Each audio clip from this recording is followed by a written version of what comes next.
Hey, how's it going?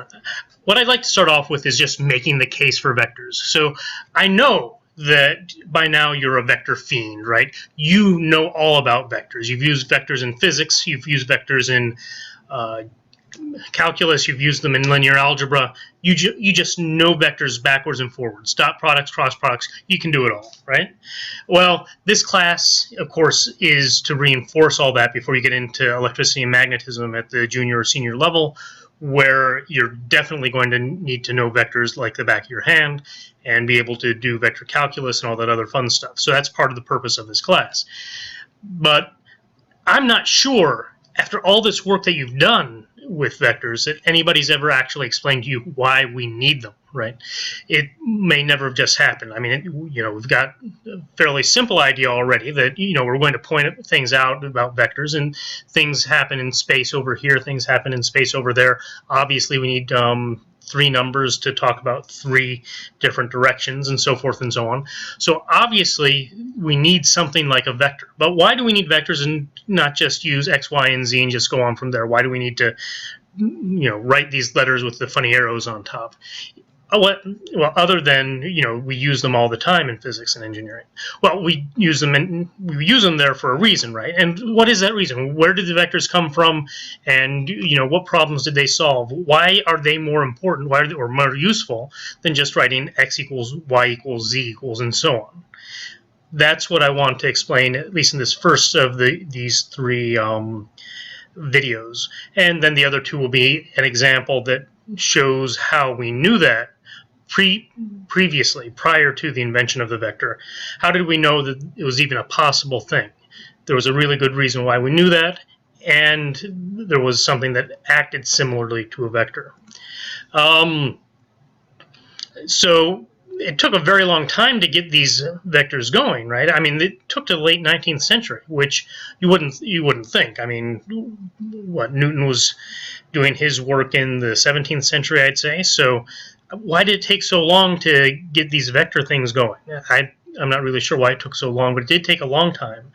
And it was one of these things that took most of the 19th century to achieve. And there's another interesting story about that stuff elsewhere, dealing with energy, right, where you had this century-long investigation that took a very long time to actually learn all about the conservation of energy. Well, what is energy and why is it conserved? Similarly, vectors, creating this mathematical object that acts like what we want a vector to act like, took a very long time.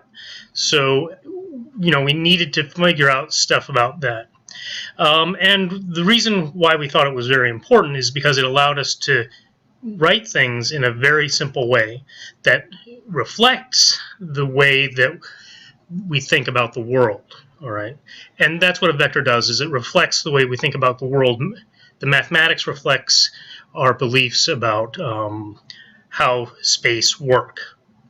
All right, the three dimensions, the three components, all that, they work out in a very similar way. And what we need to remember is that the vectors allow physical laws to be expressed in what we call a spatially invariant form. And a spatially invariant form is really just a form that reflects the isotropy of space, right? Space is the same everywhere, right? So that, there's no preferred reason, there's no preferred direction. If I point this way, if I point that way, the physics stays the same. In this particular case we're going to talk about, if I rotate myself, then what happens to some other object, that's not going to change. If I'm looking at it from over there instead of over here, what happens to the object doesn't change. My observation doesn't change it. These are very deep insights. You might not think they are, but they are very deep. And we want our mathematics and we want our physical laws to reflect those sorts of ideas. And so what I just said was, in another way, is that the vector, or our physical laws, must be invariant under translation and rotation. All right. And so I'd like to talk a little bit about what those two things are. We're going to have a lot of fun with those, and we'll have even more fun when we get into matrices, obviously. So this will be something that you can keep with you for much of the class, is this part of the talk. So what's going to go on here is I'm going to just talk a little bit about translation and rotation, and then we'll probably be about ready to set things up for the example, and then I'll start with the example in the next video. So let's see, what is translation? Translation is just moving from place to place, and like I just said, if I have a ball falling, it doesn't really matter where I'm dropping the ball. The physics is the same, right? The same sort of things are happening. So that's one thing. Another thing is it doesn't matter if I measure the ball as it's falling from where I drop it from or where it's going to land, right? From the ground or from my hand, it doesn't matter. The physics is going to be the same, all right? And so we've got two different ways to look at these transformations, the translation and the rotation, but I'm just going to look at them in this particular way, which is, I'm changing the coordinate system. I'm not moving the thing around, all right? So this is how we normally set something up in a Cartesian coordinate system. I've got an x and a y axis, I've got an origin sitting there, and I've got some object.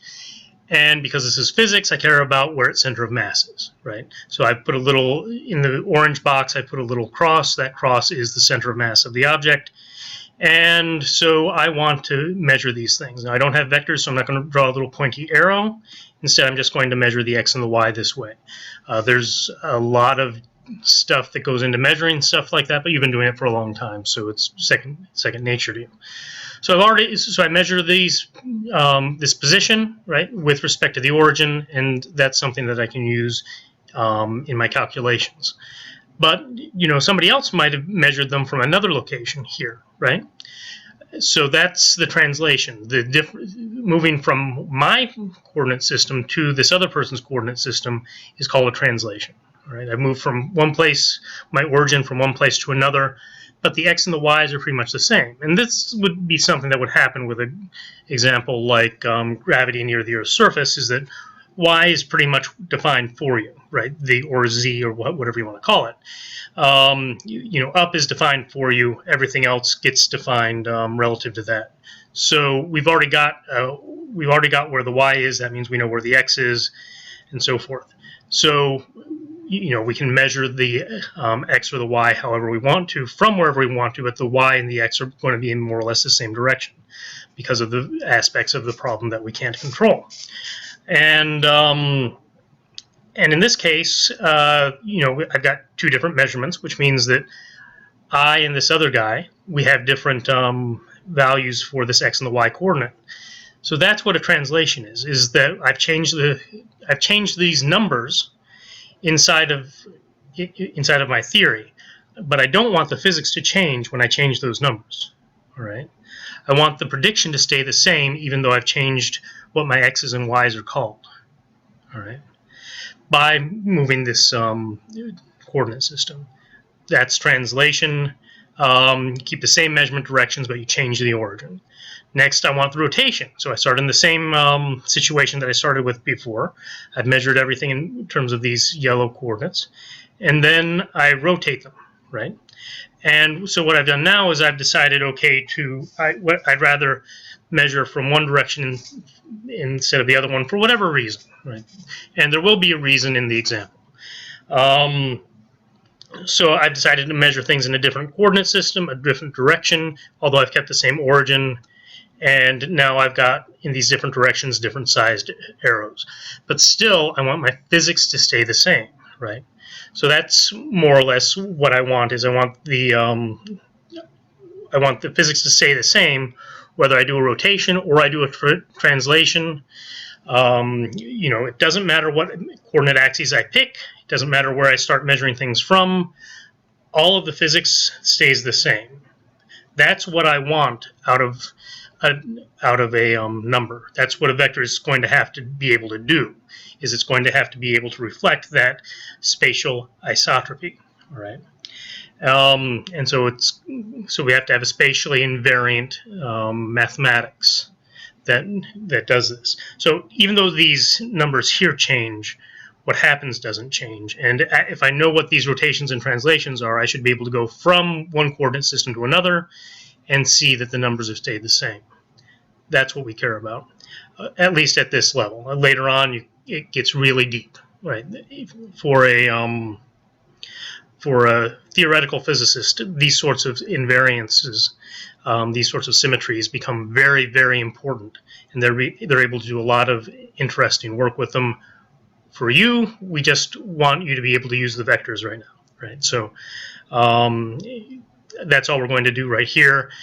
Classical mechanics course or something like that might get into some of the reasons for these invariances and these symmetries and what they mean in a more deep level. I'd love to do that with you, but in this course, it's just math. Right? I'd love to do it even in this course, but I really don't have the time. All right, so I'd like to end this with just asking you a question, right? And that's going to be is how do you think this was handled earlier? So I said, around 1800, they already had a way to do this, right? In a two-dimensional case. So why or how was it they were able to do this? They had a mathematical object already that was able to do this. And I'd like you to answer this. I'll give you about 30 seconds or so. What mathematical object was that? Was it just nothing? Am I lying to you? Was it not solved? Did they use complex numbers? Did they use vectors? Did they use quaternions maybe? Which one of these did they use to actually reflect the spatial invariance of a problem? And why was it limited to a two-dimensional case? So why don't you think about that for 30 seconds, and then I'll talk about the answer to that and hopefully set you up for the next video.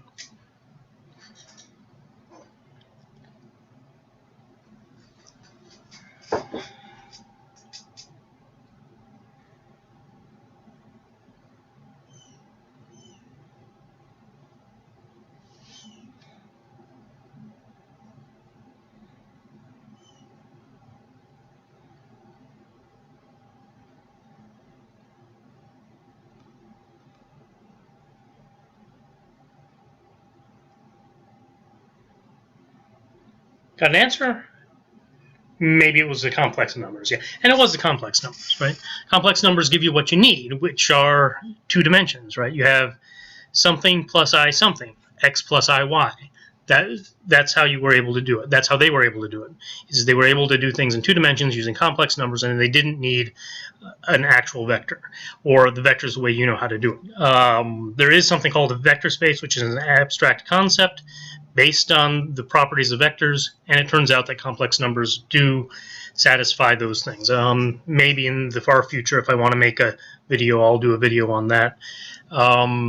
But that would be in the far future. I probably won't get to it in this course, at least for the first run. Maybe later it'll be around for you, but right now I don't have that.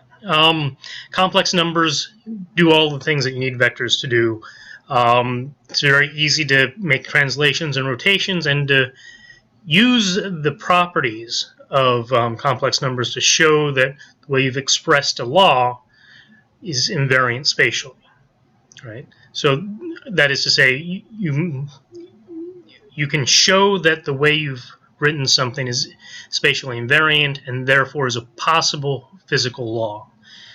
Doesn't mean it's right. It does mean that it's possible. And that's just one of the things that we could do with these complex numbers. So whoops, two words together. Anyways, what I would like you to take away. Hey, look, it made a box for me. Isn't that nice?